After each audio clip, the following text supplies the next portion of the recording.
Sayaka Shiba, Senior Country Risk Analyst at Fitch Solutions. BMI joins us virtually from Singapore. Good evening, Sayaka. It's good to have you on the program. Good evening. Considering the steep tariffs imposed on China's exports, particularly now that we're seeing it at 54%, how do you assess potential long-term economic impact on both China and the U.S.? We think the trade battle between the China and the U.S. will have a significant negative impact on both U.S. economy and Chinese economies. For Chinese economy, we assess the 54% tariff, or could possibly 104% tariff, in theory will wipe out all the Chinese export to the U.S. because they are no longer profitable. And in the worst case scenario, we expect the GDP to slow down to 3 to 3.5%. which is significantly lower compared to the government official target of 5%. And for U.S. economies, our U.S. team has revised down our annual forecast for 2025 from 1.9% to 0.7% because the tariff will likely to increase the inflationary pressure. And we estimate the inflation will likely to increase to almost 4% by the end of by third quarter of this year.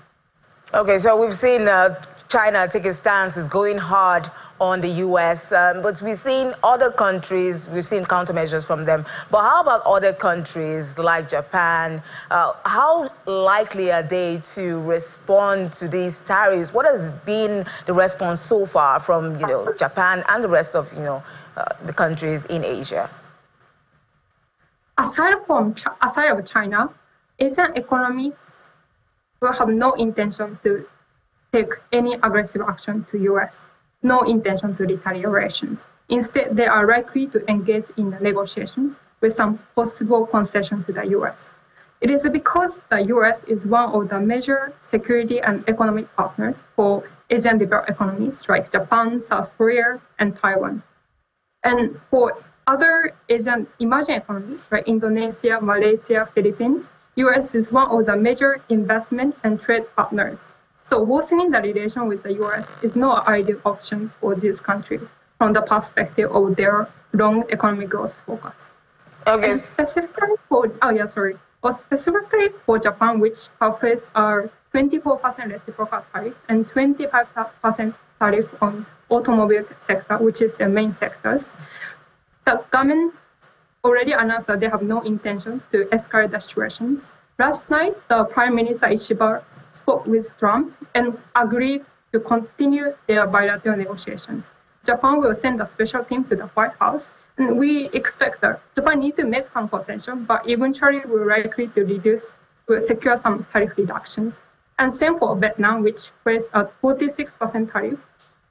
The negotiation is already ongoing, and the Vietnam already showed their willingness to decrease the tariff to U.S. imports from current 9.4% level to 0% level.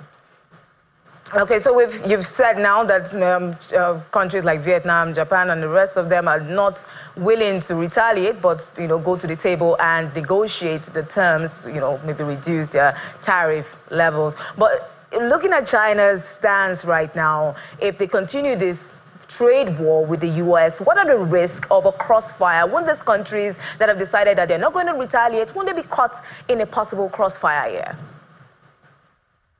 Actually, the Asian economy will likely be hit the hardest from the trade war between U.S. and China because they have a strong economic reliance on both U.S. and China, two superpowers. They have a heavy reliance on their trade and investments.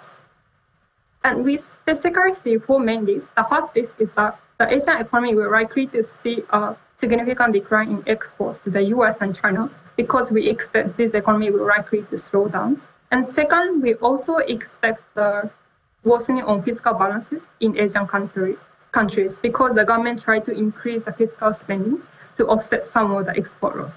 And third, we also expect possible excessive inflow of imports from China because Chinese companies try to divert their export destination from the U.S. to Asian economies that will likely to put some of the crowd out in domestic production.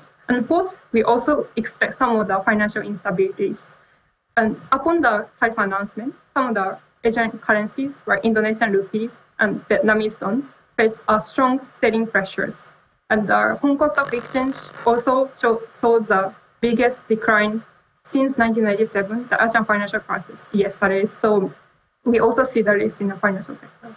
Okay, so all this is on the table, out in the open for everyone to see. But do you believe that the Trump administration is ready to consider negotiating exemptions, if any, or to even reduce the tariff for some of these countries, especially in Asia, where the tariff rates are a bit high?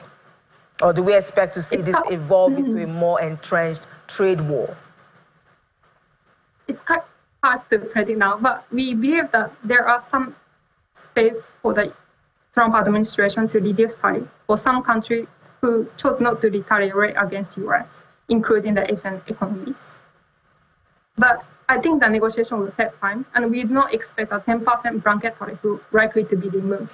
So overall, it's pretty much negative impact for the Asian economies.